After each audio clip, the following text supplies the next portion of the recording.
여러분, 우리가 이런 신앙을 종교로 안 합니까? 근데 종교를 왜 갖습니까? 명색이 종교 아닙니까? 그럼 좀 차원이 달라야 해요. 이런 종교를 가지겠다. 세상에는 교회 안 되는 사람도 많잖아요. 무신론자도 있습니다. 근데 이런 종교를 가지겠다. 그럴 때는 무슨 이유가 있지 않겠습니까? 이것을 한번 생각해 보십시다. 삶의 이치를 하나로 깨달아 그것으로 세상을 살겠다. 이것 아니겠습니까? 그러니까 예수님의 말씀은 한 줄기로 딱 나와야 해요. 세상살이를 하나의 맥락으로 이해하겠다. 그리고 그것을 기준으로 살겠다. 이겁니다. 깨달은 삶을 살겠다는 거지요. 왜 그래야 합니까? 그래야 내가 사는 세상에 의구심이 들지 않습니다. 삶이 흔들리지 않습니다. 우리 교회 이름이 월정교회 아닙니까? 그 앞에 문구가 있습니다. 대한예수교 장로회, 예수교, 예수님의 말씀을 깨닫겠다. 이겁니다. 거기에 따라 살겠다는 거지요. 예수님께서 하신 모든 말씀이 하나로 딱 통해야 해요. 그냥 좋은 말씀 이게 아니고요. 통하는 무엇이 있어야 해요. 이것이 없으면 삶이 이랬다 저랬다 합니다. 갈피를 못 잡아요. 마가는 복음서 중에서 마가복음을 가장 먼저 쓰여진 겁니다. 마가는 마가복음을 이렇게 시작합니다. 마가복음 1장 1절에 보면요. 하나님의 아들 예수 그리스도 복음의 시작이다. 이게 핵심이에요. 그러니까 예수 그리스도의 복음이 뭔지, 예수님께서 어째서 하나님의 아들이신지 이걸 알아야 해요. 하나님의 아들이라 했습니다. 하나님과 관계가 어떠한가? 그것을 말합니다. 자기가 자식을 낳고도 서로 뜻이 안 맞으면 너는 내 자식 아니다 그러잖아요. 그러니까 적어도 하나님의 아들이라 그러면은 하나님과 뜻이 통해야 하는 거예요. 우리가 하나님을 아버지라 그러면 하나님과 우리가 뭔가가 통해야 해요. 우리에게서 가장 중요한 가치가 뭡니까? 하나님과 관계예요. 그러니까 하나님의 아들이란 말은 하나님과의 관계가 어떠한가 이거예요. 우리가 하나님을 아버지라 부릅니다. 아버지와 자식 관계다 이 말입니다. 구세주이신 예수님의 복음은 바로 이런 관계를 말한다. 이걸 깔고서 마가복음을 시작하겠다 이 말입니다. 예수님의 말씀에서 가장 핵심적인 말이 뭐라 했습니까? 하나님의 나라다. 바실레이아 투 데우다. 제가 수차례 말씀드렸습니다. 앞으로도 또 말할 것입니다. 아버지께서 내가 사는 이 세상을 주관하신다 이 의미예요. 하나님께서 세상을 창조만 하셔놓고 그저 내버려 두시는 것이 아니라는 거예요. 물론 사람들은 의구심을 가집니다. 하나님께서 살아계신데 왜 세상에 코로나가 창궐하고 못된 놈들은 우리 땅도 뺏어 먹으려고 그러고 이런 일이 어째 있느냐? 모르죠. 몰라요. 우리는 모를 뿐이에요. 왜 그런지. 하지만 하나님께서는 알고 계실 것입니다. 그러니까 우리가 현상만 보지 말고 현상 위에 계시는 하나님을 보는 능력이 아니라 그런 마음을 가져야 하는 거예요. 하나님께서 우리 아버지십니다.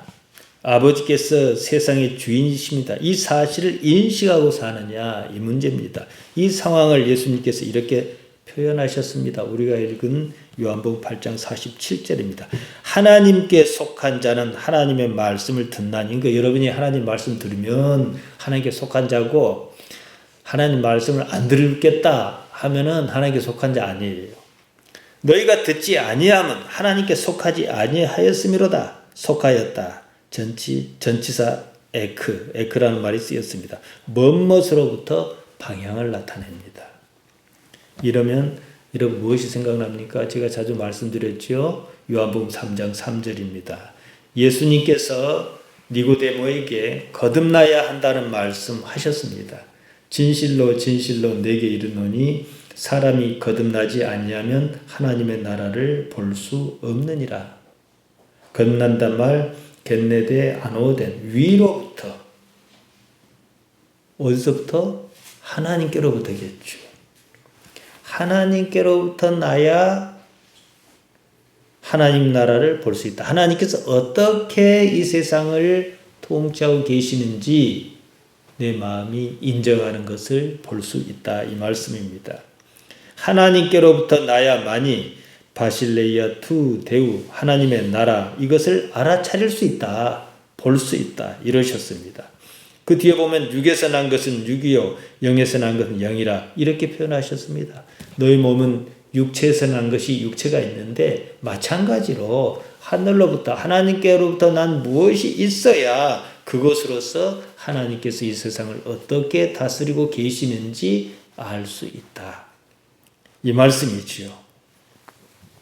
즉 하나님께로부터 난 사람이어야 하나님을 아버지로 인식합니다. 여러분 보세요. 하나님께서 아버지십니다. 하나님께서 아버지시란 사실에 대한 인식이 있다면 조금 고상하게 말씀드려서 하나님께서 아버지시란 어떤 깨달음이 있다면 제가 깨달음의 말을 왜 썼겠습니까? 그냥 아는 걸로는 안 통하거든요.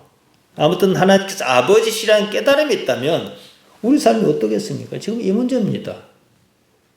내가 이해 못한 것은 있을지라도 하나님께서 어떻게 하실 것이기 때문에 근심과 염려는 없겠지요. 하나님께서 아버지신데 말이에요. 아등바등 살 이유가 있을까요? 하나님께서 아버지신데요. 하나님께서 아버지신데 한사코 남은 것을 탐내며 살려고 할까요? 하나님께서 아버지신데 이웃보다 잘나보겠다고 무리하며 살려고 할까요? 옳고 그름을 떠나 귀찮아서도 그렇게 안 합니다. 이게 십계명이에요. 하나님께서 아버지시니까 하나님을 공경할 것이고 하나님께서 창조하신 세상을 볼 것이고 이웃을 괴롭게 안 할 것이고 이웃 것을 탐내지 않을 것이고 이거잖아요. 그러니까 하나님께서 아버지시라는 사실을 깨닫지 못하기 때문에 넘고 또 둘러먹으려 하는 것이고 하나님을 좋아하지도 않고 예배도 소홀히 하고 이럴 수밖에 없는 거지요. 문제는요. 하나님께서 어떻게 아버지신가 이 사실을 깨달으려고 하는 마음이 있느냐 이겁니다. 이 삶이 무엇인가? 이 삶은 우리는 교회 나왔다 그러면 하나님께서 세상을 창조하셨다.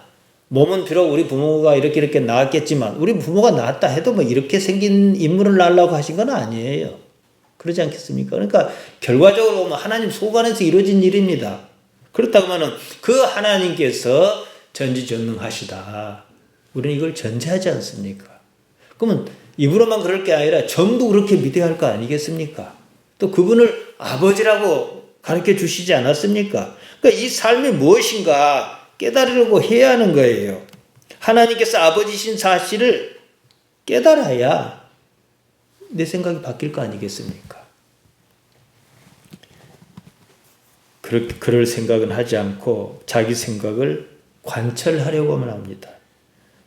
교회 나와서조차 예수님께서 무슨 생각을 하셨는지 그 생각이 무엇인지 살피려지 않습니다. 자기 생각만 해요. 신학이라는 것이 단지 소원 성취, 부귀영화, 만사 형통 이런 겁니다. 예수님께서 말씀하신 천국이 아니라 자기가 상상하는, 자기가 욕망하는 천국을 믿는다 해요. 그건 우리 신앙 아닙니다. 우리 집사님들은 이제 세상을 한 지역에서 오래 사시지 않았습니까? 살다 보면 인생이 이런 것은 아닌데 싶을 때가 있지 않습니까? 이런 게 있어야 해요. 참 내가 이러려고 사나. 물론 내가 태어나고 싶어 태어난 건 아니지만 말이에요. 그런 생각 들지 않습니까? 내가 이 꼴 보려 사나. 뭐 특별한 일이 있어서가 아니라 내가 이러려고 세상을 사는가 싶을 때가 있지 않겠습니까? 그러면서 한편으로는 우리는 내 신앙을 어쨌든 가지고 있으니까요. 삶에는 어떤 이치가 있지 싶습니다.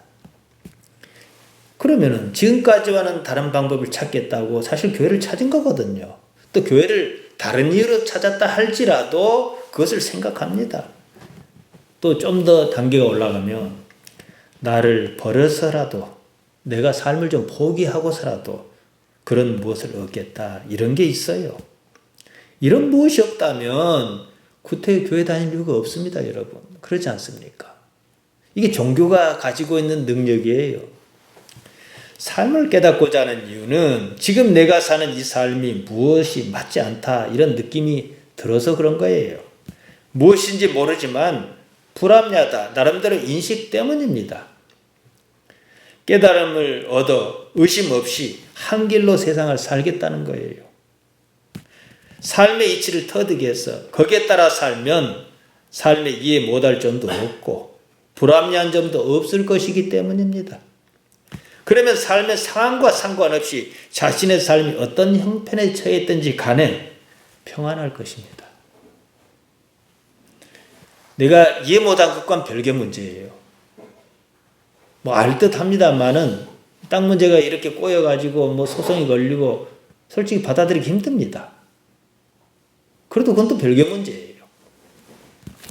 깨달음은 삶에 대한 불변의 이해를 터득하는 거예요. 사실 이게 있어야 살 수 있어요. 그거 없으면 막연하지 않습니까? 좀 살다 죽을 텐데. 내 코로나 걸리면 어떡하지? 깨달음 있는 사람 코로나 걸리면 아플까 안 아플까 이것만 신경 써요. 남한테 피해 줄 것인지 안 줄 것인지 이걸 신경 쓴단 말이에요. 그 깨달음이 없는 사람은 그 너머에 죽으면 어떡하지? 이걸 신경 쓰지. 깨닫는단 말은요. 삶을 바르게 인식하는 겁니다. 삶이 처한 사실을 올바르게 알아차리는 겁니다. 인간의 불행은요. 사실 왜곡. 우리가 읽은 데는 진리가 어쩌고 말하나 이렇게 번역하면 곤란해요. 사실입니다. 그냥 알레데이야. 참이에요. 삶이 처한 참 사실을 올바르게 알아차리는 거예요. 인간의 불행은 삶의 사실을 왜곡, 사실을 잘못 이해한 데서 발생합니다. 성경에서 말하는 죄, 하마리테아가 그것입니다. 유대인은 종교인이에요. 종교는 삶의 이치를 아는 그런 무엇인데 알고자 하지 않았습니다. 자기 생각을 믿었습니다. 자기 생각을 믿는다는 것은 삶을 바꿔볼 생각이 없다 이거예요. 그 생각 가지고 어떤 분을 하나님과 동등함으로 여긴다 해가지고 십자가에 못 박아 죽여버렸습니다. 예수님께서 고난과 죽음과 부활을 말씀하셨을 때입니다. 예수님과 베드로 사이에 서로 생각의 충돌이 났습니다. 지난 시간에 보지 않았습니까? 베드로가 예수님을 책망했습니다. 예수님께서도 물러서지 않으셨습니다. 베드로를 더 심하게 책망하셨습니다. 사단아, 내두로 물러가라 그러셨습니다. 마가복음 8장 33절입니다. 예수께서 돌이키사 제자를 보시며 베드로를 꾸짖어 가라사대 사단아, 내두로 물러가라. 이유는 내가 하나님의 일을 생각지 아니하고 도리어 사람의 일을 생각하는도다. 베드로를 향해 사단이다 그랬습니다. 다들 이 장면을 그렇게 심각하게 생각하지 않습니다. 사단이라 그러셨습니다. 예수님께서 바리새인을 향하여 뭐라고 막 비난하셨습니까? 독사의 자식이라 그랬지 않습니까? 이건 세 발의 피해예요. 사단이잖아, 사단. 생각 때문이었습니다. 베드로는 자기 생각을 믿었습니다. 자기 생각을 포기하지 않았습니다. 우리가 지금 와서 봅시다. 베드로가 정말로 그런 일이 결코 죽게 미치지 아니하리다 그래서 그런 일이 생길까 싶어 예수님을 납치해가지고 어디다가 딱 못 나오게 만들어 버렸다 그럽시다. 그럼 십자가 사역은 어찌 되는 거예요?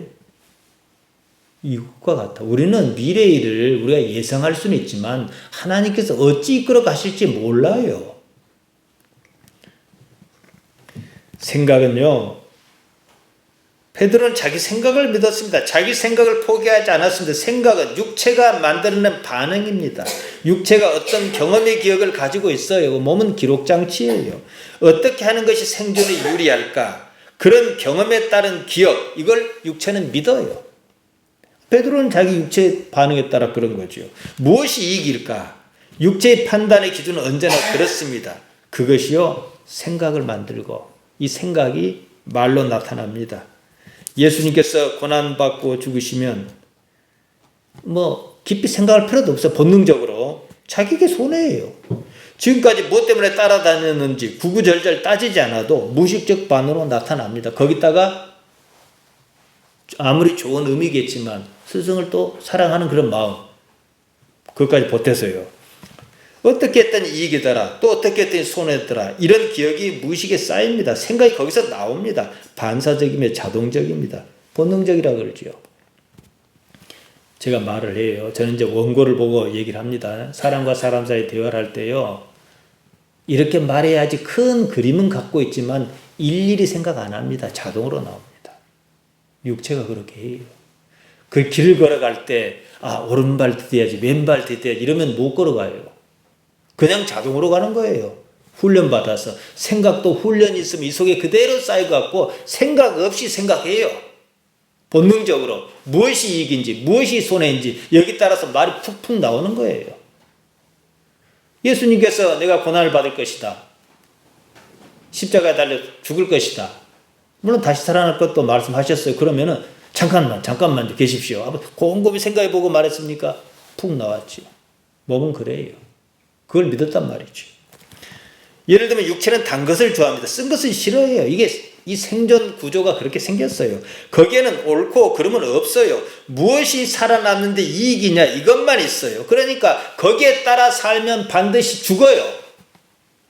몸에 따라 사는 거니까요. 마찬가지예요. 자기 생각에 사로잡힌 사람에게는 아무것도 중요하지 않아요. 이익과 손해, 이것만 중요해요. 육체가 그걸 요구합니다. 상당수 사람이 제 설교를 듣고 감동받았다 그랬습니다. 그랬을 때는 호랑이라도 잡아먹을 것처럼 덤벼요. 그러나 대부분은 그러다 말아요. 시간이 지나면. 길게 보면 대부분이 저 곁을 떠납니다. 사실 예수님의 경우도 그랬습니다. 시간이 지나면서 점점 시들시들하다 맙니다. 그때뿐입니다. 옛 삶에서 달라진 것이 하나도 없어요. 그런 감동은요, 그때뿐이에요. 완전히 뒤집어져야 해요. 뒤집어질 때까지 집중해야 해요. 공식 레퍼토리 같아요. 은혜는 받았는데 깨달으면 이르지 못한 거지요. 은혜를 받고 감동이 있으면 자기가 원하는 무엇이 이루어질 줄 알았어요. 좋은 의도에서 한 말이에요, 이건요. 사실 그때는 자기가 원하는 것이 무엇인지도 몰라요. 지금 제가 갑작스럽게 여러분이 어떤 질문을 던진다고 합시다. 여러분 무엇이 이루어지길 바랍니까? 이렇게 물으면 선뜻 대답 못합니다. 예상을 안 한 질문을 갑자기 하니까요. 이것 같습니다. 제 설교를 듣고 감동을 받았답니다. 그건 사실이에요.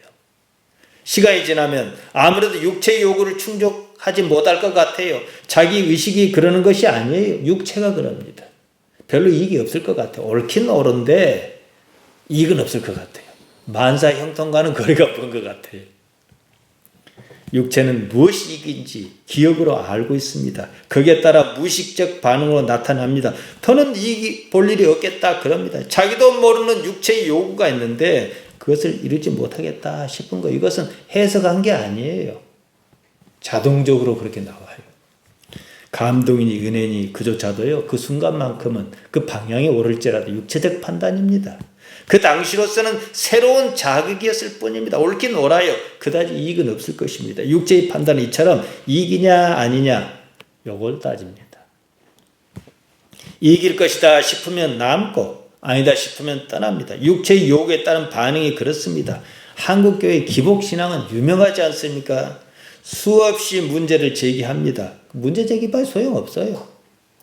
복받기를 기원하는 신앙이 아무리 문제다, 어쩌다 해도 소용없습니다. 왜냐? 육체가 요구하는 건 이익인데, 이익이 걸려있는데요. 그 앞에서는 방법이 없어요. 소위 유명하다는 목사, 큰 교회 목사가 있어요. 그 강단에 말한 것 대부분은요, 하나님의 나라에 관한 것 아닙니다. 회중의 육체적 욕망을 어떻게 자극할 것이냐. 이게 내용이에요. 이게 문제예요. 그것을 이제 이렇게 포장해갖고 복이다 이렇게 말하죠.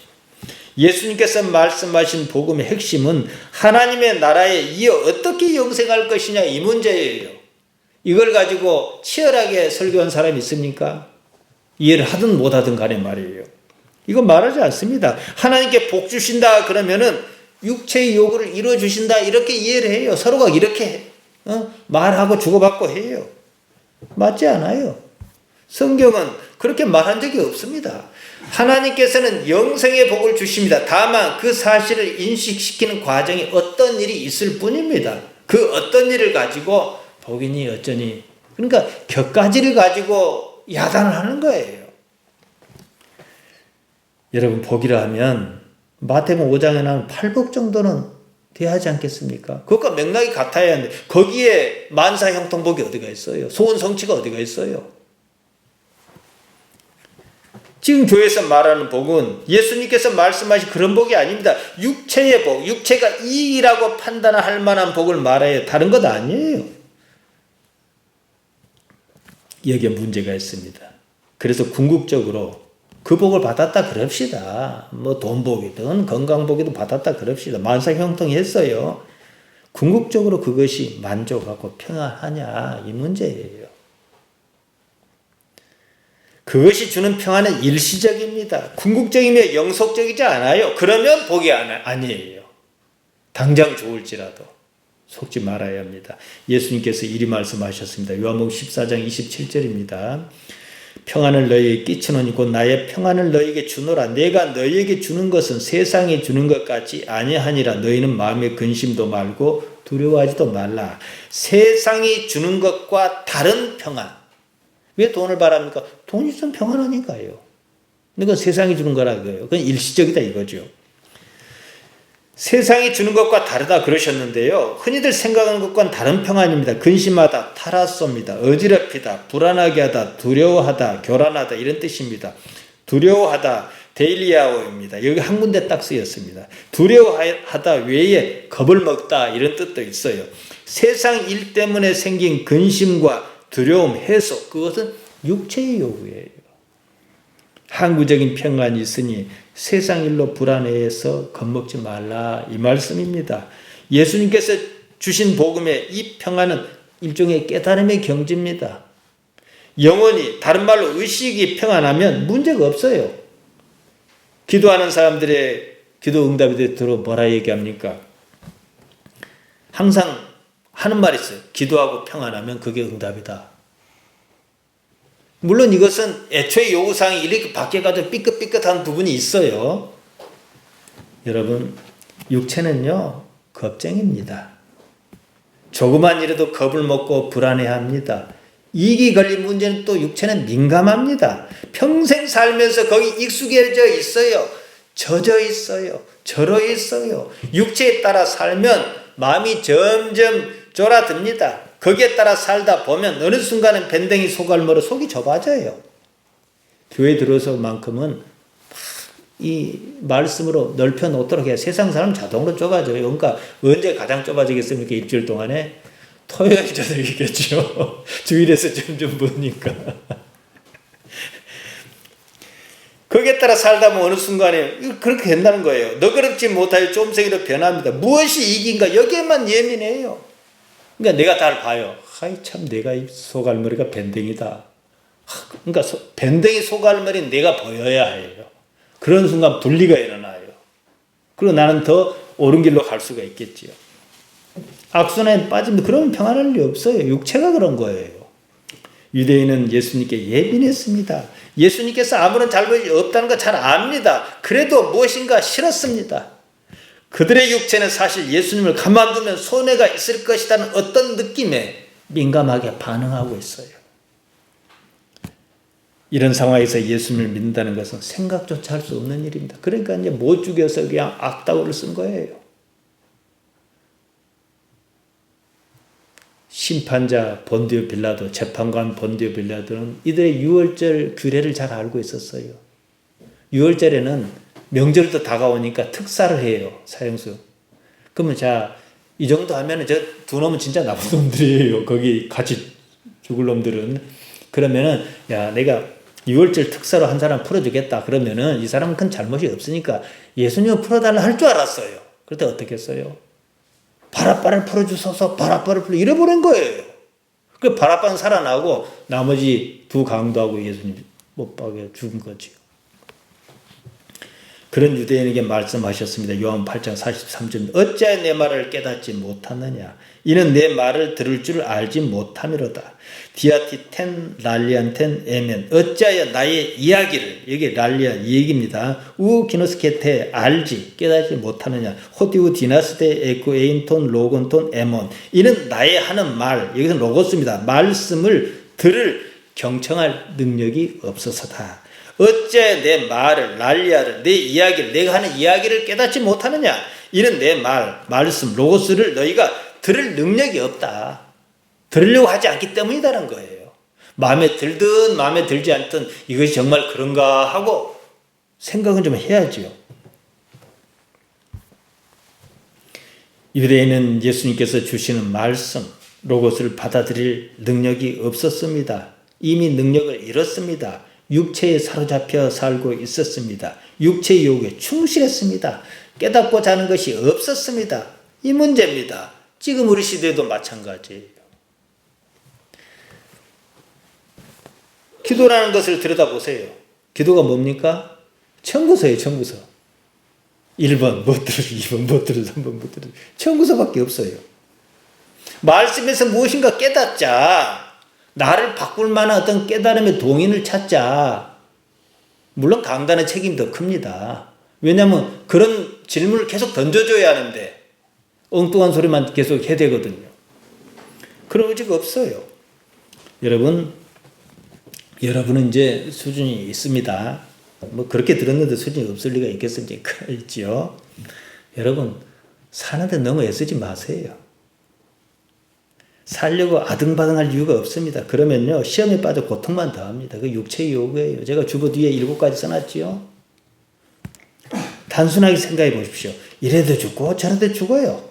그렇게까지 애쓰지 않는다면 그 애쓰는 그것 때문에 염려할 일이 그만큼 줄어듭니다. 애써도 죽고 애쓰지 않아도 죽어요. 이건 육체의 일입니다. 그렇게 애써도 그다지 애쓰지 않아도 육체가 쓰러지는 날 모든 것이 의미를 잃습니다. 의미를 잃지 않을 그것을 지금 붙드느냐 이거지요. 우리가 그토록 마음 졸이고 수고하고 염려했던 것이 사실상 육체의 일이에요. 육체가 저 살자고 그렇게 반응한 겁니다. 여러분이 언제 깨달음이 있겠습니까? 이런 일이 뭐 있을 수는 없겠죠. 우리 짐작하잖아요. 뭐 자식이나 가족 누구 중에 죽을 일이 갑자기 생겼다든지 하면은 사람한다고 하지 않습니까? 그것보다 더 중요한 게 어디가 있어요? 우리가 마음 졸였던 것은 그것보다 가장 못한 거예요. 그런 육체가 저 살자고 그렇게 나를 헷갈리게 한 거예요. 그런 반응이 감정의 형태로 삶에 나타났을 뿐입니다. 자기 감정에 속지 말아야 해요. 감정은 그냥 감정이에요. 그냥 마구 사는 거예요. 함부로 살라는 말씀이 아닙니다. 앞뒤 재지 말고 그냥 살아라는 거예요. 왜냐? 하나님께서 아버지시니까 말입니다. 하나님께서 아버지신 것을 알고 알려 한다면 말이에요. 하나님 아버지와 관계만 생각합니다. 모든 것은 내려놓습니다. 다른 무엇도 중요하지 않습니다. 이럴 때 하나님께서 어떻게 아버지신가 알아차리는 기회가 주어집니다. 알면 그게 깨달음이에요. 그냥 하는 거예요. 나는 열심히 콩을 심어요. 그랬더니 콩이 잘 자랐어요. 아이고 하나님께서 어떻게 좋은 걸 주셨는가요? 또 열심히 한다고는 했는데 그냥 농사가 영 마음에 안 들어요. 그래도 거기에 뭔 이유가 있을 거예요. 이것은요 여러분 의식의 문제입니다. 무엇을 이루고 하고 싶은 것을 하고 그런 문제가 아니에요. 무엇을 의식하고 사느냐 이 문제입니다. 생각해 보세요. 육체가 쓰러지는 날 우리가 그토록 소중히 얘기했던 모든 것이 쓰러집니다. 지난 시간에 보았습니다. 마가복음 8장 35, 37절입니다. 제가 주보 예배 시작할 때 읽어드렸습니다. 누구든지 제 목숨을 구원코자 하면 잃을 것이요 누구든지 나와 복음을 위하여 제 목숨을 잃으면 구하리라. 자, 복음 말고 가장 중요한 게 뭡니까? 목숨이잖아요. 근데 그것보다 더 중요한 게 뭐예요? 복음이에요. 왜냐? 복음을 얻고자 하면은 오히려 목숨을 잃지 않거든요. 사람이 만약 온 천하를 얻고도 제 목숨을 잃으면 무엇이 유익하리요? 사람이 무엇을 주고 제 목숨을 바꾸겠냐? 목숨이란 말 자주 나옵니다. 푸시케입니다. 푸시코에서 유래했습니다. 숨을 말합니다. 숨. 이 숨 쉬는 거 이거예요. 이번에 코로나는 결국 사람 숨을 못 쉬게 해갖고 죽게 만드는 무서운 병입니다. 이 말씀을 깊이 들여다보세요. 천하, 코스모스입니다.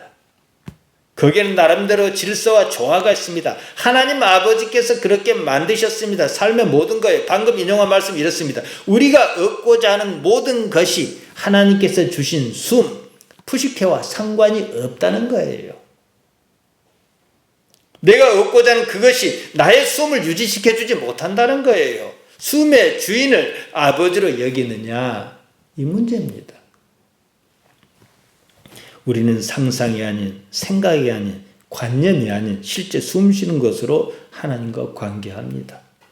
지금 여기 있는 겁니다. 그것은 하나님의 존재 방식이기 때문입니다. 이어서 말씀하셨습니다. 누구든지 나와 복음을 위하여 제 목숨을 잃으면 구원하리라. 삶을 버리면 오히려 쏘죠. 구원하리라. 삶을 보존하리라. 삶이 해봤지 않으니까 내 스스로 내 삶을 지키겠다 하지 않으면 오히려 살리라예요. 그 기준을 예수님의 복음에 맞춰서 말이죠. 살겠다 애썼는데 그것이 도리어 죽을 일을 초래한다는 거죠. 스스로 살겠다 하지 않고 보니까 오히려 살릴 소테리아 구원이 있습니다. 이것은 세상 삶의 원칙입니다. 법칙이에요. 원리입니다. 깨달아야 하는 거예요. 이런 상황에 이른다면 무엇이 의미가 있겠습니까? 아무것도 의미가 없습니다. 우리가 의미 있다고 생각한 모든 것은요, 사실상 의미가 없으면 그것은요, 육체의 요구였던 겁니다. 자, 여기까지 왔습니다. 이제 무엇이 남겠습니까? 하나님 아버지밖에 남은 게 없어요. 삶의 방식으로 설명하면 아버지와 관계만 남습니다. 누가복음 15장에는 집 나갔다가 돌아온 둘째 아들 얘기, 흔히 말하는 탕자 얘기 있지 않습니까? 관계를 말해요. 아버지에게서 멀어졌다가 어떤 일을 겪고 다시 왔다. 그랬더니 아버지가 진짜 소중하더라. 이건 관계 얘기예요. 육체가 아직 죽지 않은 지금, 살아있는 지금 우리가 죽은 것처럼 산다면 무슨 일이 날까요? 적어도 육체의 요구에 속거나 시달리지는 않을 것입니다. 예수님의 복음은 이 문제입니다. 예수님을 애타게 찾은 사람이 있었습니다. 오병이어의 기적을 체험한 때문이었습니다. 예수님께서 그들에게 말씀하셨습니다. 요한복음 6장 27절입니다. 썩는 양식을 위하여 일하지 말고 영생하도록 있는 양식을 위하여 하라. 이 양식은 인자가 너에게 주리니 인자는 아버지 하나님의 인치신 자니라. 육체는 아무리 좋아도 없어지고 말 겁니다. 그러한 육체의 요구를 이루는 데 정력을 낭비하지 말아라. 그런데 너무 애쓰지 말고 영생하는 데 애써라. 이 말씀이지요. 지금 우리가 사는 이 삶에서 무엇이 중요할까 생각해야 합니다. 물론 육체의 삶에서 필요한 것이 있어요. 아직까지 몸을 갖고 있으니까 말이에요. 그것은 하늘 아버지께서 이미 보장하셨다 그랬습니다. 마태복음 6장 32절입니다. 이는 다 이방인이 구하는 것이라 너희 천부께서 하늘 아버지께서 이 모든 것이 너에게 있어야 할 줄 아시느니라 그러셨습니다. 육체를 위하여 무엇을 먹을까, 무엇을 마실까, 무엇을 입을까, 즉 먹고 사는 문제는 내가 그렇게까지 애쓸 문제는 아니다. 이거죠. 그러면 우리는 삶에서 무엇을 애써야 할까요?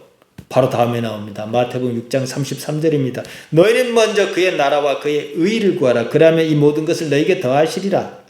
그의 나라를 구하라 했어요. 원문에서는요, 하나님의 나라를 구하라 이렇게 나와 있습니다. 텐 바실레이안 투 데우, 하나님의 나라를 카이, 그리고 텐 디카요시넨 아우트, 그의 의를, 의라고 의, 정의 같은 말입니다. 이렇게 번역한 말 디카요시넨데요, 마땅히 해야 할 그것을 말합니다. 이게 의예요. 자, 히랍 신화에 정의의 여신이 나옵니다. 이름이 뭡니까? 디케입니다.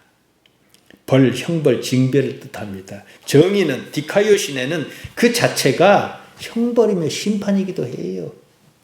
제가 언젠가 말씀드렸지요. 이 정의, 디카요시는 마땅히 해야 할 그것이라 그랬어요. 말씀, 이걸 기억하시고 들어보세요.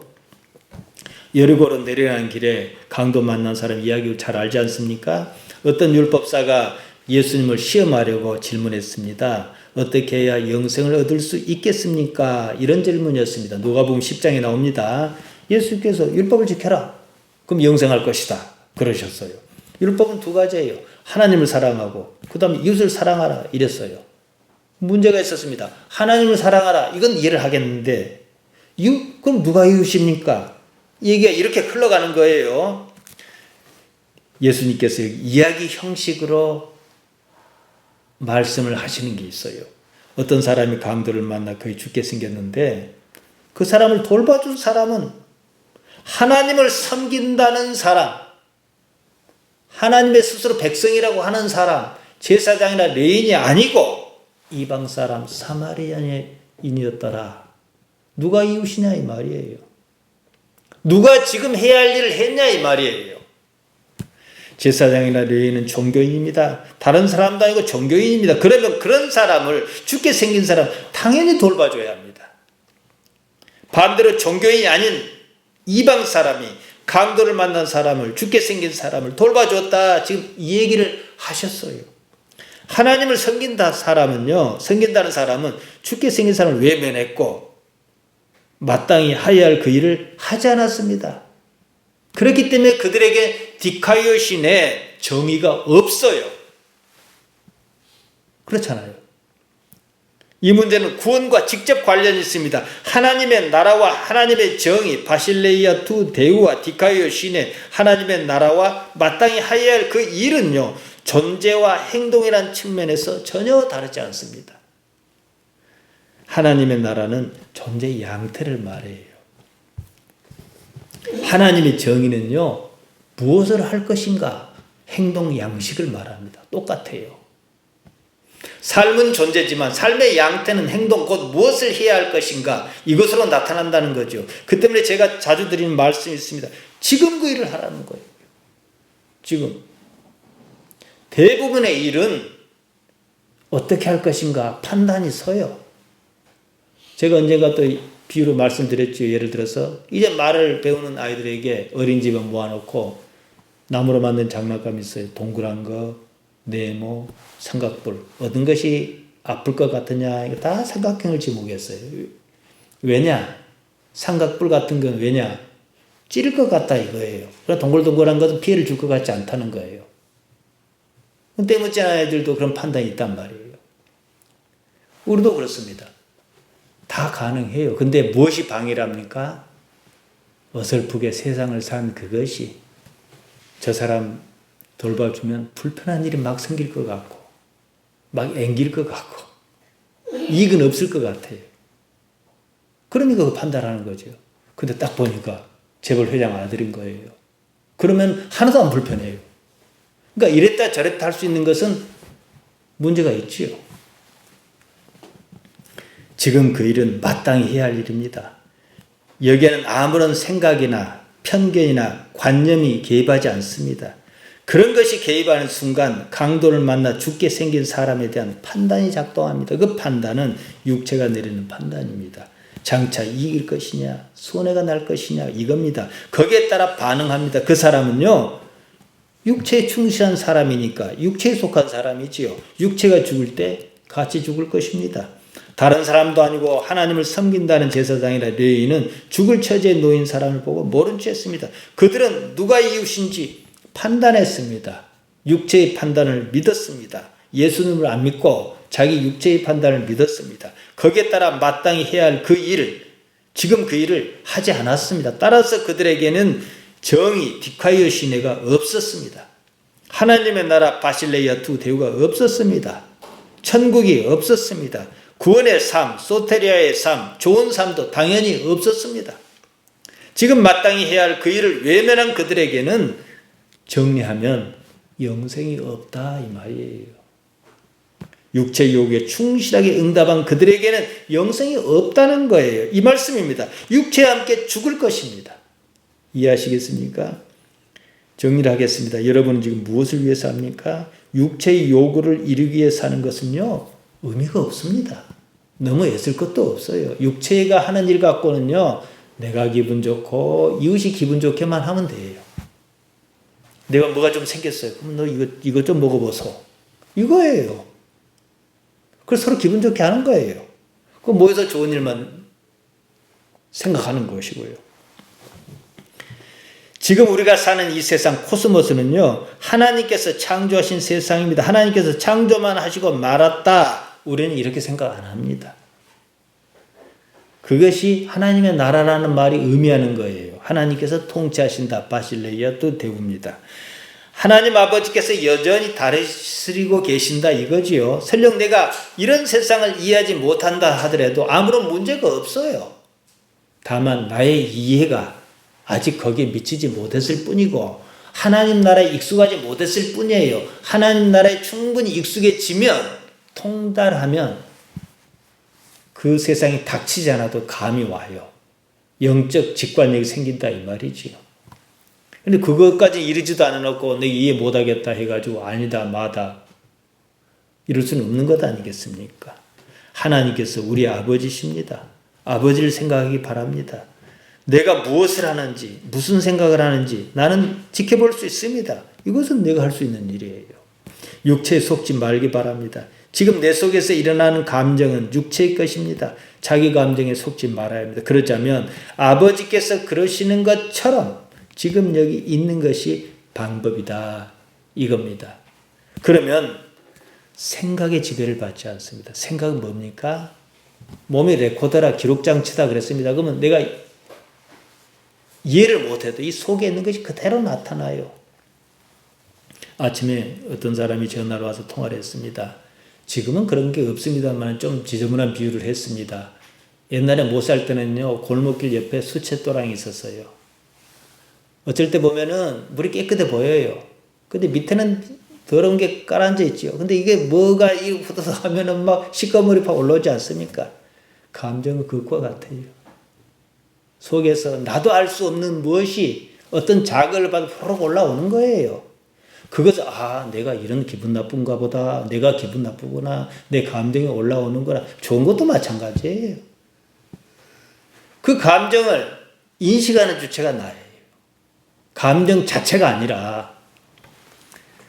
그러자면 아버지께서 그러시는 것처럼 지금 여기 있는 것이 방법입니다. 그러면요 생각의 지배를 받지 않아요. 이게 익숙하다 보면 육체의 요구와 하나님과 통하는 나의 요구가 무엇인지 구분이 갑니다. 이걸 가지고 판단합니다. 예수님께 뭐라 하셨습니까? 너희는 육체를 따라 판단하나 나는 판단하지 아니하노라. 육체는 거짓이니까요. 하지만 내가 하는 판단은 참되니라. 왜냐? 아버지께서 나와 함께 하시니까. 자, 뭐겠습니까? 우리는 지금 육체를 버릴 때가 가까워왔어요. 나라는 것이 무엇을 하는지 무슨 생각을 하는지 지켜보는 겁니다. 그러한 의식의 주체를 쓸 때 나는 비로소 살아있다 이렇게 말할 수 있습니다. 영생은 이 문제예요. 감정의 노예로 있는 육체의 문제가 아니다는 거지요. 정리하겠습니다. 예수님께서 영생을 이리 말씀하셨습니다. 요한복음 17장 3절입니다. 영생은 무엇이다 라고 말한 데는 여기밖에 없어요. 직설적으로 딱 말하는데 물론 이것도 좀 수사적인 면이 있긴 있지만요. 영생 곧 유일하신 참 하나님과 그의 보내신 자 예수 그리스도를 아는 것이다. 알다. 기노스코 깨닫다. 제가 지금까지 말씀드렸습니다. 영생은 뭐냐? 예수님으로 말미암아 영원하신 하나님 아버지를 깨닫는 거다.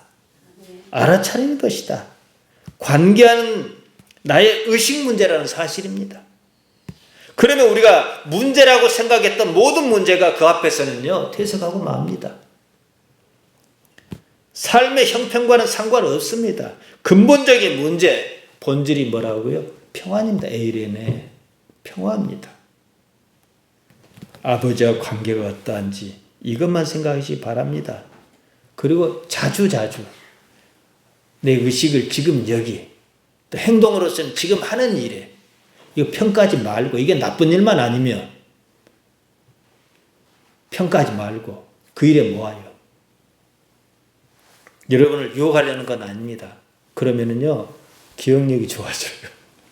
치매도 없어집니다. 정말 그래요. 나이가 들어서 왜 기억이 떨어지지 압니까? 늙어서 그런 게 아니에요. 습관적으로 살아서 그럽니다. 몸은 어느 것이 이익이냐 여기만 판단해요. 은행 창구에 가면은 그 담당 직원 얼굴이 기억이 안 나요. 요거 쓰는 것만 했거든요. 습관이 들어서 그런 겁니다. 몸에 속지 말기 바랍니다. 그로써 세상이 줄 수 없는 평안한 삶을 누리는 여러분으로 사시기를 바랍니다.